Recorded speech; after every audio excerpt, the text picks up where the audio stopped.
नमस्कार दोस्तों, स्वागत है आप सभी का। मैं हूं रंजीत और आरकेजी सिविल पाठशाला यूट्यूब चैनल पर आपका बहुत बहुत स्वागत है। दोस्तों, आज के द हिंदू न्यूज़पेपर का हम एनालिसिस करने वाले हैं और सबसे पहले एडिटोरियल वाले हिस्से की तरफ जाएंगे। एडिटोरियल में दो बड़े आर्टिकल हैं। पहला आर्टिकल है हाइपरटेंशन की बीमारी से रिलेटेड।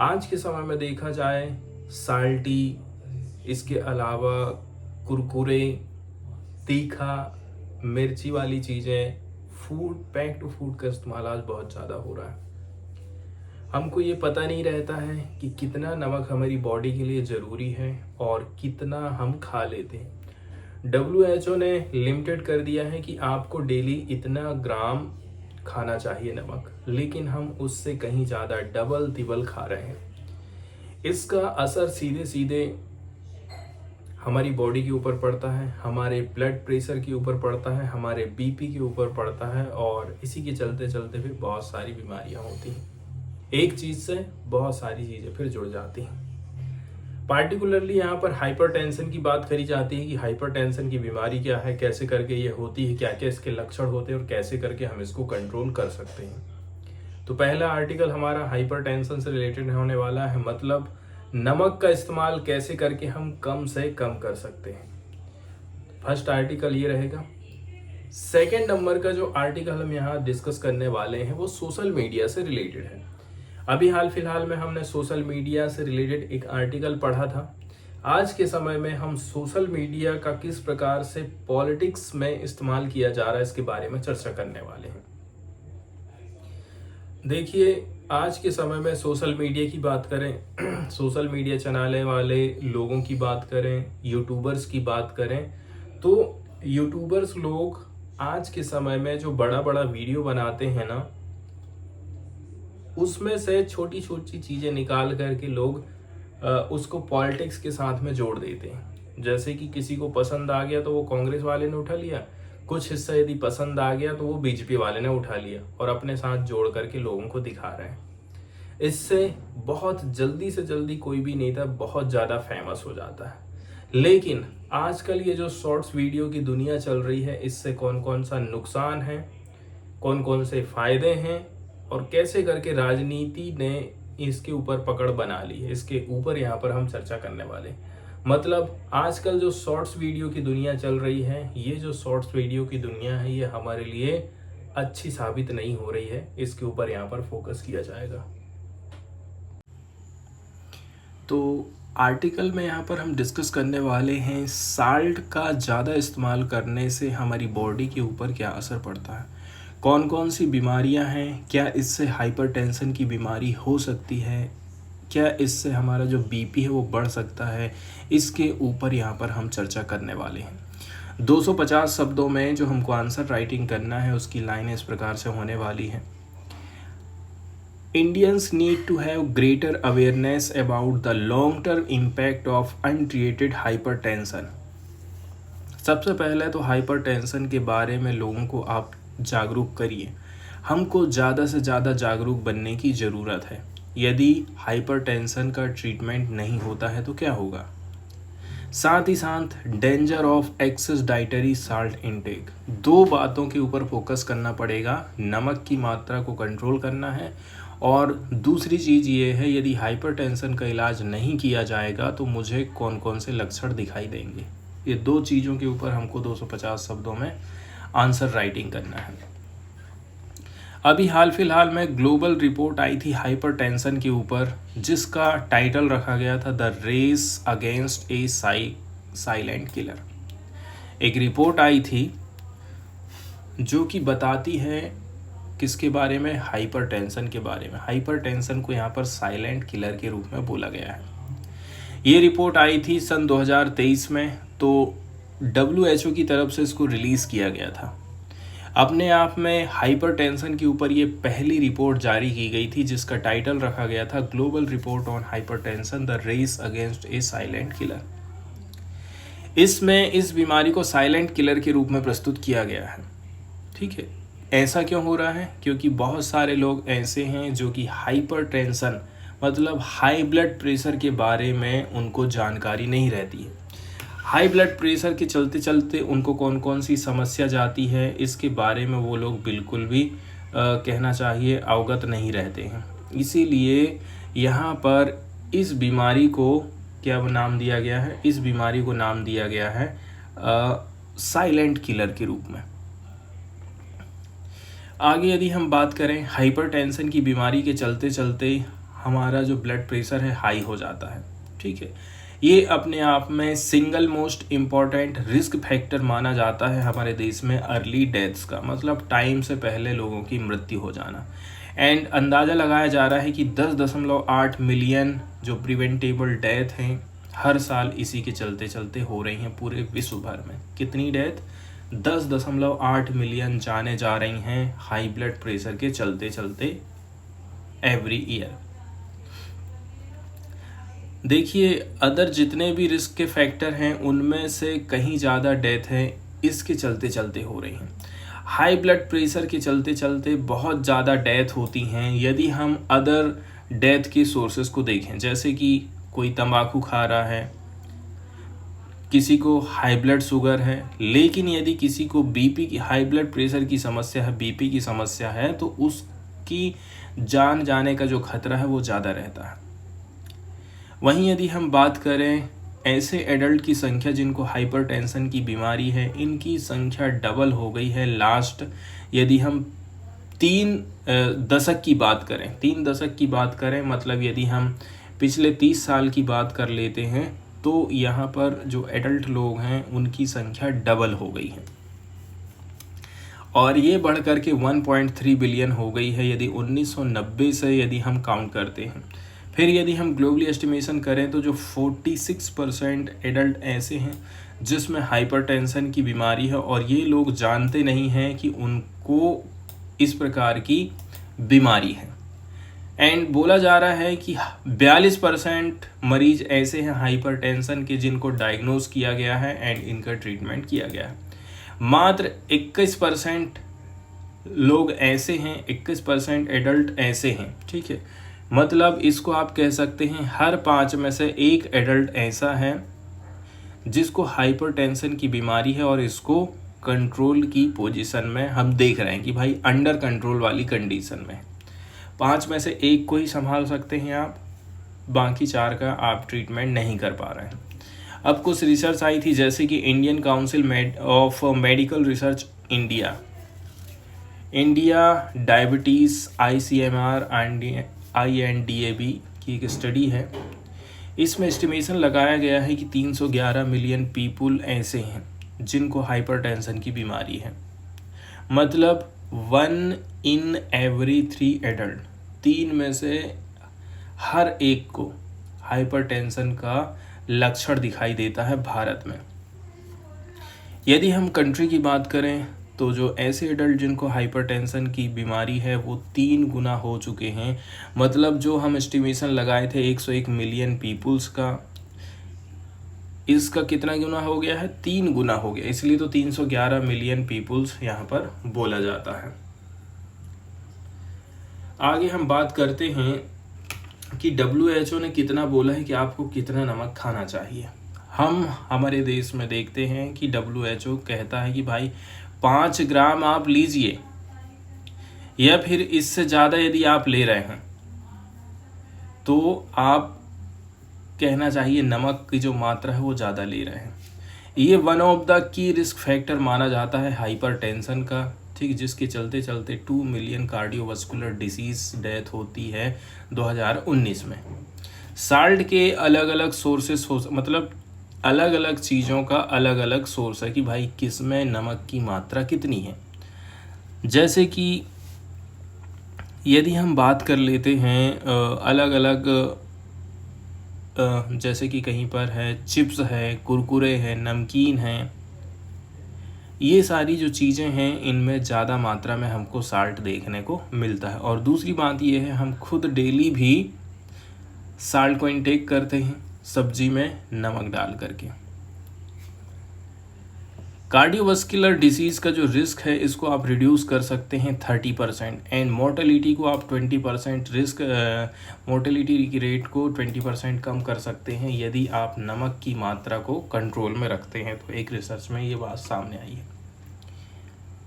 तो कुल मिलाकर के जो इंडियन एडल्ट्स हैं वो कितना कंज्यूम कर रहे हैं, एवरेज 8 से लेकर के 11 ग्राम साल्ट पर डे के हिसाब से हम लोग खाते हैं।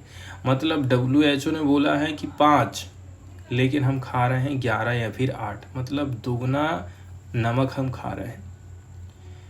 हाई साल्ट इनटेक यदि हम ले रहे हैं तो इसके चलते चलते 1,75,000 डेथ होती है इंडिया में, ऐसा यहाँ पर अंदाज़ा लगाया जाता है। अब ये जो हाइपरटेंशन की जो बीमारी है, ठीक है, ये किसी एक सोशियो इकोनॉमिक ग्रुप्स के लिए जिम्मेदार नहीं माना जाता है। जैसे कि Delhi based non governmental organisation की बात करें जिसका नाम है foundation for people centric health system, इसने 50 हेल्थ कैंपस स्थापित करे थे 5 अलग अलग जगह में, दिल्ली और गुड़गांव में, सन 2023 की से लेकर के 2024 के बीच में ये अध्ययन किया गया था और इसमें लगभग 12,000 लोग शामिल किए गए थे। इसमें ज़्यादातर महिलाएं हैं, माइग्रेंट वर्कर हैं, रिक्शा चलाने वाले, टैक्सी चलाने वाले, ड्राइवर हैं, ठीक है।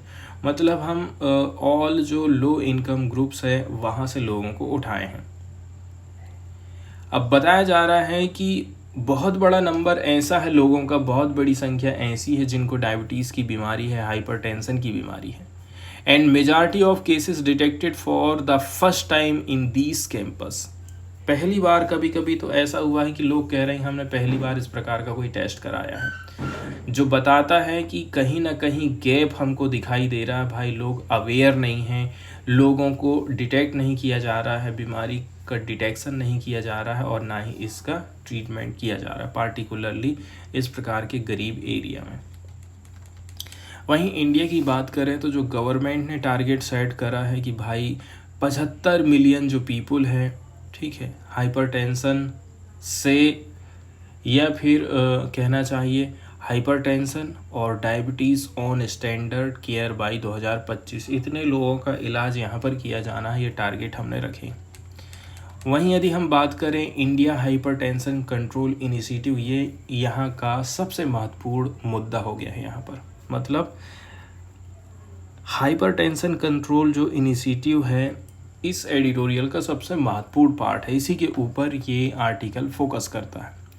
ये एक प्रोजेक्ट है जिसमें ICMR, ministry of health and family welfare, directorate general of health service, WHO, India and other partner मिलकर के काम कर रहे हैं। इसकी स्थापना करी गई थी नवंबर 2017 में।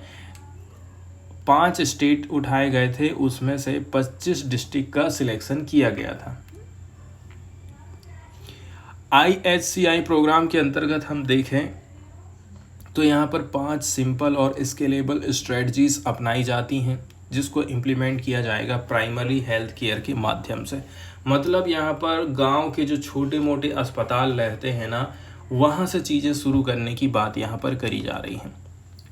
इसके अंतर्गत जो ड्रग्स दिया जा रहा है उसको सिंप्लीफाई किया जाएगा, डोज स्पेसिफिक ट्रीटमेंट प्रोटोकॉल किया जाएगा प्राइमरी केयर सेटिंग के हिसाब से। इसके अलावा ये फोकस करता है ड्रग सप्लाई चेन को कैसे करके हम मजबूत कर सकते हैं ताकि कहीं किसी एरिया में गोली दवाई की कमी ना जाए हाइपरटेंशन की बीमारी से लड़ाई लड़ने के लिए। साथ ही साथ इसके माध्यम से हम फोरकास्टिंग करते हैं ड्रग्स बेस्ड ऑन मॉर्बिडिटी। लक्षण के हिसाब से हम ड्रग्स का निर्धारित कर रहे हैं कि भाई कौन सी गोली दवाई हमको देना चाहिए।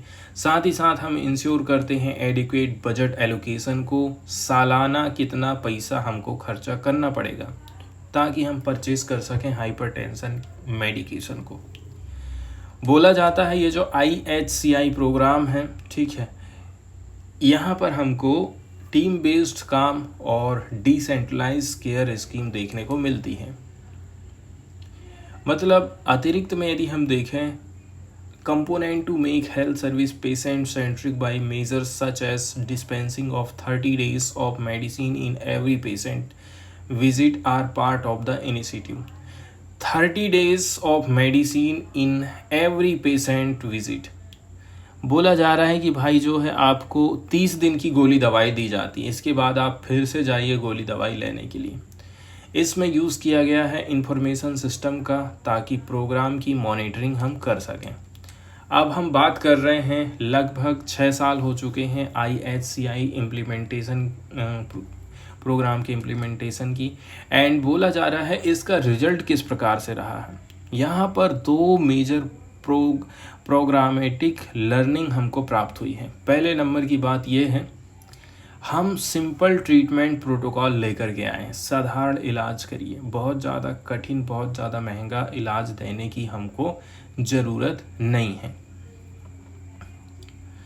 सेकेंड नंबर की जो चीज़ है वो है प्रोग्राम मॉनिटरिंग को और भी ज़्यादा हम सिंप्लीफाई कर रहे हैं इसके माध्यम से, और इसीलिए कहते हैं कि IHCI प्रोग्राम को 2022 में UN inter agency task force and WHO special programme on primary health care award provide किया गया था। फिर IHCI प्रोग्राम को एक्सपांडेड किया गया था 140 प्लस डिस्ट्रिक्ट ऑफ इंडिया में सन 2023 में। पहले 20 जिले शामिल हुए थे, अब बढ़ा करके 140 प्लस डिस्ट्रिक्ट हम कर दिए हैं। ठीक है, यदि किसी भी पॉपुलेशन का BP कंट्रोल में रह रहा है, इसका क्या मतलब है, 76 million cardiovascular death, 450 million disability adjusted life years, इसको आप अवॉइड कर सकते हैं। 450 मिलियन जो डिसेबिलिटी एडजस्टेड लाइफ ईयर्स हैं, इतने सारे जो साल हैं आपकी डिसेबिलिटी एडजस्टेड लाइफ ईयर्स के रूप में गिने जा रहे हैं, ये कम कर सकते हैं। 76 मिलियन हृदय आघात के चलते चलते जो डेथ हो रही उसको आप रोक सकते हैं, हार्ट अटैक के कारण जो डेथ हो रही उसको रोक सकते हैं। यदि कोई भी कंट्री इंटरवेंशन के साथ में मोबिलाइज करती है to achieve the goal of 50% population hypertension control by 2050, ठीक है, यदि बढ़िया से इंटरवेंशन करे, मोबिलाइज करे, ताकि वो गोल को अचीव कर सके कि भाई 50% पॉपुलेशन हाइपरटेंशन को कंट्रोल करना है हमको सन 2050 तक। एक अंदाज़ा लगाया जाता है कि 4.6 मिलियन डेथ को प्रिवेंट किया जा सकता है इंडिया में सन 2040 तक, यदि half the hypertension population has its blood pressure under control. आधी जनसंख्या का भी यदि आप BP को कंट्रोल में कर देते हैं ना, तो इसका मतलब ये है 4.6 मिलियन जो डेथ हो रही हैं इनको आप रोक सकते हैं। आगे बात करी जाती है कि हम आखिर क्या कर सकते हैं। पहले नंबर की बात यह है, हमें ज़्यादा से ज़्यादा जागरूकता फैलाना है कि भाई इसका लॉन्ग टर्म एडवर्स इम्पैक्ट क्या पड़ सकता है यदि हम हाइपरटेंशन का इलाज नहीं कराते हैं। हाई BP किस प्रकार से इंटायर जो वस्कुलर सिस्टम है, heart, kidney, brain and eyes को प्रभावित कर सकता है। सेकेंड नंबर की चीज़ हम कर सकते हैं, हमको evidence based public health intervention में बढ़ावा देना पड़ेगा, जैसे कि IHCI प्रोग्राम के ऊपर हम फोकस कर सकते हैं। तीसरे नंबर की बात यह है, हमें हेल्थ प्रोग्राम के अंतर्गत इंटरवेंशन करना है are often targeted on modifiable risk factor. तो यहाँ पर कुछ नॉन मॉडिफिएबल रिस्क फैक्टर भी रहते हैं, जैसे कि फैमिली की हिस्ट्री कैसी है, यदि किसी व्यक्ति की एज 65 से ऊपर हो गई है, कुछ प्री एग्जिस्टिंग कोमॉर्बिडिटीज़ भी हो सकती हैं, जैसे कि डायबिटीज़ की बीमारी है, किडनी पहले से ही ख़राब है, इसका मतलब ये है आप हाइपरटेंशन के और भी ज़्यादा करीब हैं, मतलब हाइपरटेंशन की बीमारी आपको हो सकती है क्योंकि ऑलरेडी से कुछ ना कुछ अंग आपके ख़राब चल रहे हैं। ठीक है, इंडिया ऑलरेडी हाई बर्डन से गुजर रहा है इस प्रकार की नॉन मॉडिफिएबल रिस्क फैक्टर के चलते चलते। आगे फोर्थ नंबर में जो प्रयास किए जाने की ज़रूरत है वो क्या है, वो ऐसा है कि जो डाइटरी साल्ट कंजप्शन है उसको आप कम करिए। इसके लिए कुछ स्ट्रेटजी है, जैसे कि SHAKE shake the salt habit, ये WHO की हार्ट्स स्ट्रेटजी के अंतर्गत चालू किया गया था। हार्ट्स स्टडी मतलब HEARTS स्ट्रेटजी के अंतर्गत ये प्रोग्राम लाया गया था। सेक प्रोग्राम के अंतर्गत हम 5 अप्रोचेस को फॉलो करते हैं। पहले नंबर की बात यह है, हम कितना साल्ट यूज़ कर रहे हैं इसकी आपको मॉनिटरिंग करना है। साथ ही साथ में इंडस्ट्री को आप बोलिए कि आप प्रमोट करिए, रीफॉर्मुलेट करिए अपने फूड्स को, मील्स को, ताकि आप कम से कम नमक डाल सकें। अगला जो प्रयास किया जा सकता है भाई, मार्केटिंग के दौरान में स्टैंडर्ड किस्म की लेबलिंग होना चाहिए। एक और जो प्रयास किया जा सकता है वो है knowledge, educate and communicate to empower individual to eat less salt. लोगों को शिक्षित करना है, लोगों को एजुकेट करना है, लोगों के साथ में संवाद करना है कि आप कम से कम नमक का इस्तेमाल करिए। इन्वायरमेंटल सपोर्ट की बात करें, ठीक है, इन्वायरमेंटल सपोर्ट भी है जिससे हेल्दी ईटिंग हमारी जुड़ी हुई है। 5th नंबर की बात जो है वो है life style disease demand multi sectoral action. अलग अलग सेक्टर्स की भी यहाँ पर योगदान होना बहुत ज़्यादा ज़रूरी है। 2017 में इंडिया ने डेवलप किया था एंड अप्रूव किया था multi sectoral plan for prevention and control of non communicable disease. ये प्रोग्राम हम सन 2017 में लेकर आए थे, ठीक है। इस प्रकार के प्रोग्राम को हमको फिर से रिविज़िट करने की ज़रूरत है। 6वें नंबर का जो काम है वो क्या है, लोगों को ज़्यादा से ज़्यादा आप शिक्षित करिए, उनको बताइए पिकल, ब्रेड, नमकीन, पापड़, इन सब को खाने से नमक कितना ज़्यादा बढ़ जाएगा। आगे 7th नंबर में जो काम किया जा सकता है वो है, ठीक है, फूड रेगुलेशन को आप मजबूती से लागू करवाइए। इसके चलते चलते बहुत सारी जो डिसीज़ हैं उनको आप रोक सकते हैं, रिड्यूस कर सकते हैं। हेल्थ सर्विस के ऊपर जो बर्डन आ रहा है उसको, मतलब हाई शुगर, हाई फैट वाले जो फूड हैं, पैकेज्ड प्रोडक्ट हैं, इनको आप बोलिए कि भाई नमक कम करिए। एकदम से तो बंद करने के लिए नहीं बोला जा सकता, तो आप इनको बोल सकते हैं कि आप अपने प्रोडक्ट में नमक की मात्रा कम मिलाइए। इसके बाद कुछ और भी चीज़ें की जा सकती हैं, जैसे कि आपको बीपी का चेकअप रेगुलर कराते रहना पड़ेगा। पब्लिक प्लेसेस में जैसे कि मॉल है, शॉप है, फार्मेसीज़ हैं, जहाँ पर लोग जा रहे हैं, काम करने के लिए जा रहे हैं या फिर कुछ ख़रीदने के लिए जा रहे हैं, तो यहाँ पर भी बीपी मेजरमेंट की व्यवस्था होना चाहिए। या तो ये फ्री रहेगी या फिर बहुत कम एफोर्डेबल चार्जेस में ये व्यवस्था होना चाहिए। प्रत्येक ऑफिस में, प्रत्येक वर्क प्लेस में, ठीक है, यहाँ पर फंक्शनल बीपी अपार्चर्स होना चाहिए and employ should be encourage to check their BP regularly. BP apparatus की व्यवस्था करी जा सकती है। बीपी नापने के लिए जो सिस्टम की ज़रूरत है वो व्यवस्था कोई कंपनी अवेलेबल करा सकती है अपने एम्प्लॉयज़ के लिए। आगे हम चर्चा करने वाले हैं दोस्तों, आज के समय में जो शॉर्ट्स वीडियो का प्रचलन चल रहा है ना, ये कितना ज़्यादा घातक हो सकता है हमारी कंट्री के लिए। लोग शॉर्ट्स बनाते तो ज़रूर हैं, लेकिन उस शॉर्ट्स में लोग ज़्यादा से ज़्यादा चीज़ों को वायरल करने की कोशिश करते हैं, ना कि उसमें क्या कंटेंट आप दे रहे हैं, उस कंटेंट की क्वालिटी में लोग ज़्यादा फोकस नहीं कर रहे हैं। सीधे सीधे इस बात पर फोकस कर रहे हैं कि कैसे करके मेरा जो शॉर्ट्स वीडियो है वो ज़्यादा से ज़्यादा वायरल हो सके, ज़्यादा से ज़्यादा व्यू आए और ज़्यादा से ज़्यादा मैं कमाई कर सकूं।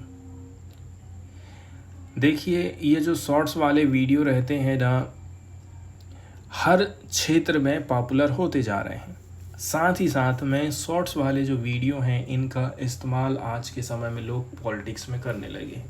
जैसे कोई यूट्यूब में वीडियो डालता है बीजेपी के खिलाफ, कोई बीजेपी के सपोर्ट में डाल रहा है, कोई कांग्रेस के सपोर्ट में डाल रहा है, कोई राहुल गांधी की खास बात बता रहा है, कोई कह रहा है कि मोदी महंगाई बढ़ा रहे हैं, मोदी के चलते चलते भारत में तानाशाही आ रही है। इस प्रकार की वीडियो लोग बना रहे हैं।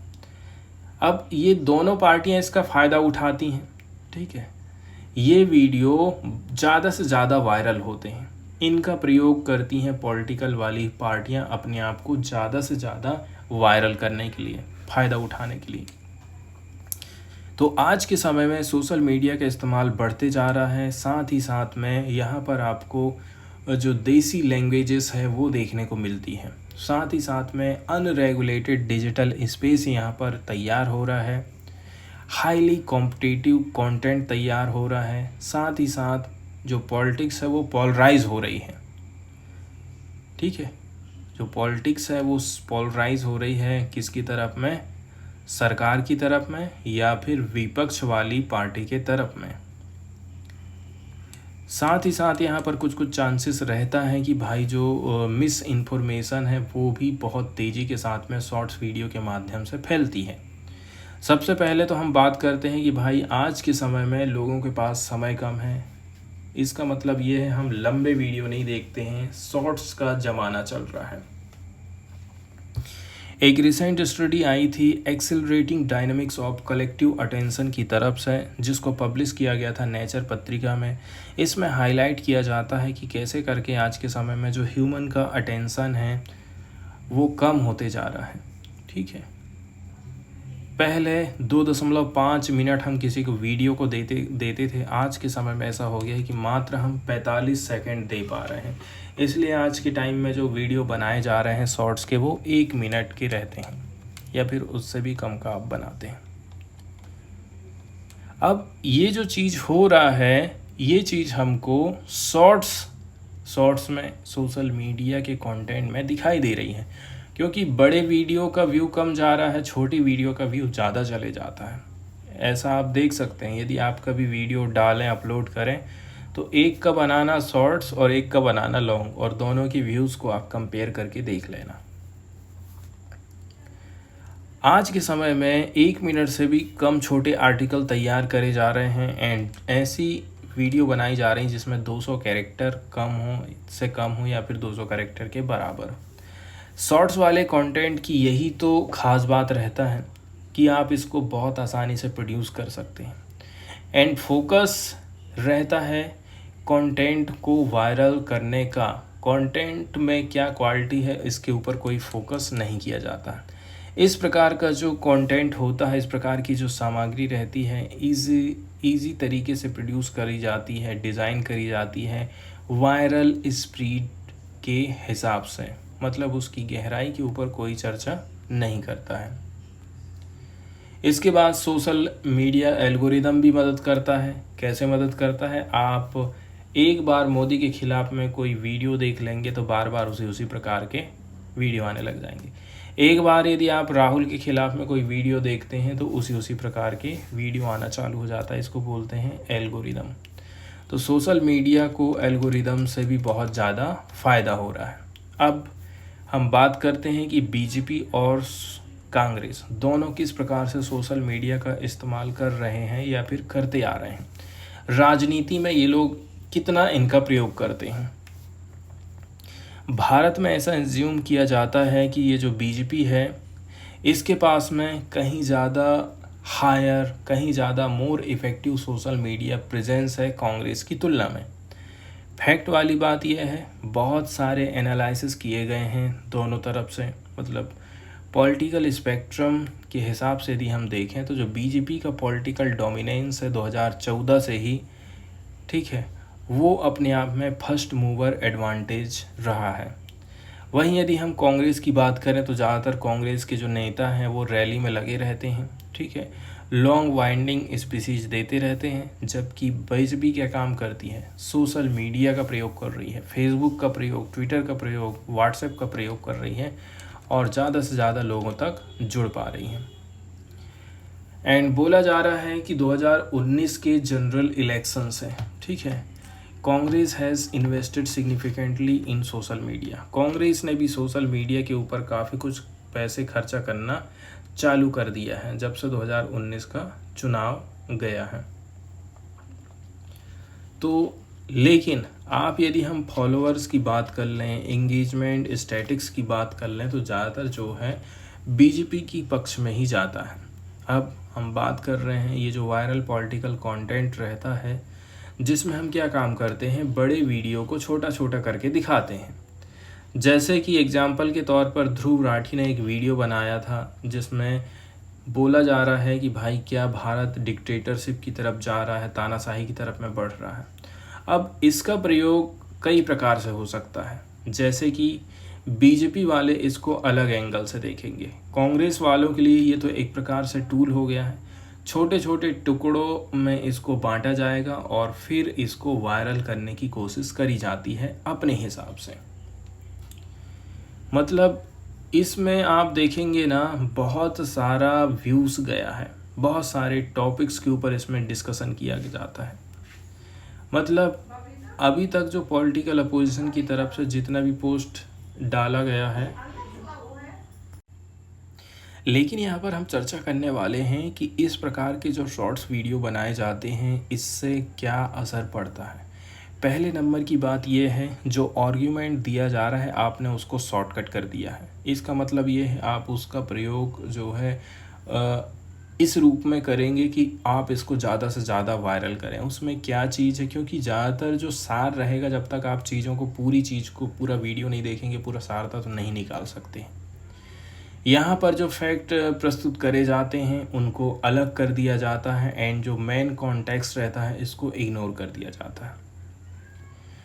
कुल मिलाकर के देखा जाए, ज़्यादातर जो मेन वीडियो रहते हैं, मेन वीडियो से हम 100 ऑफ शॉर्ट्स तैयार करते हैं। ठीक है, अलग अलग ये नैरेटिव तैयार कर लेते हैं। ठीक है, मतलब बीजेपी के खिलाफ में या फिर बीजेपी के प्रति आपको ये वीडियो कर सकते हैं।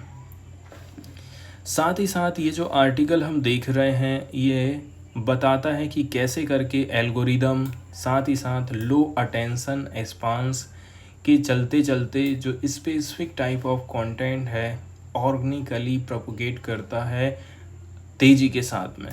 ठीक है, ये जो आर्टिकल है हमको बताता है कि भाई आज के समय में लोग शॉर्ट वीडियो को ही ज़्यादा देख रहे हैं, शॉर्ट्स वीडियो को ज़्यादा देख रहे हैं। साथ ही साथ में यूट्यूब, फेसबुक में एल्गोरिदम भी इसी प्रकार का बन गया है, इसलिए ज़्यादा से ज़्यादा शॉर्ट्स वीडियो जाते हैं।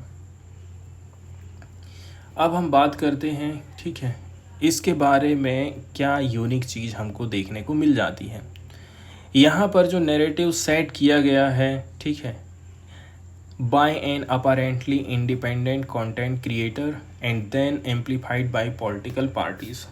यहाँ पर आप एक चीज़ देखेंगे, ये जो शॉर्ट्स वीडियो है ना, कभी भी कोई एक न्यूट्रल व्यक्ति के द्वारा तैयार करे जाते हैं। ज़्यादातर तो ये लोग न्यूट्रल ही रहते हैं, लेकिन कभी बीजेपी इनका इस्तेमाल करती है, कभी कांग्रेस इनके वीडियो का इस्तेमाल करती है अपने आप को वायरल करने के लिए।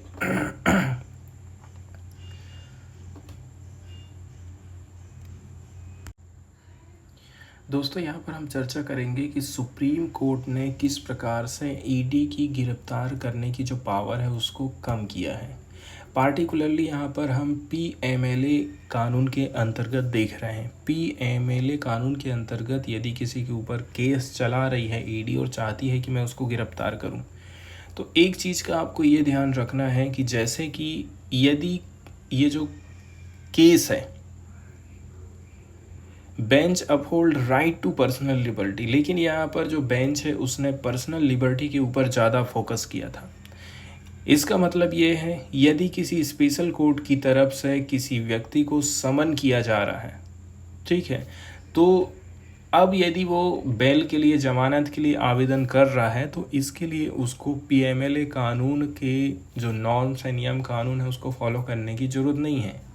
जो कठिन कठिन नियम कानून बनाए गए हैं जमानत को लेकर के, उसको फुलफ़िल करने की उसको कोई ज़रूरत नहीं है। ईडी अरेस्ट कब कर सकती है इस प्रकार के लोगों को? यदि कोर्ट को आप स्पेसिफिक ग्राउंड बताते हैं, स्पेसिफिक रीज़न देते हैं कस्टोडियन इस इंटेरोगेशन के, तभी जाकर के आप किसी को गिरफ्तार कर सकते हैं, नहीं तो आप उसको गिरफ्तार नहीं करेंगे।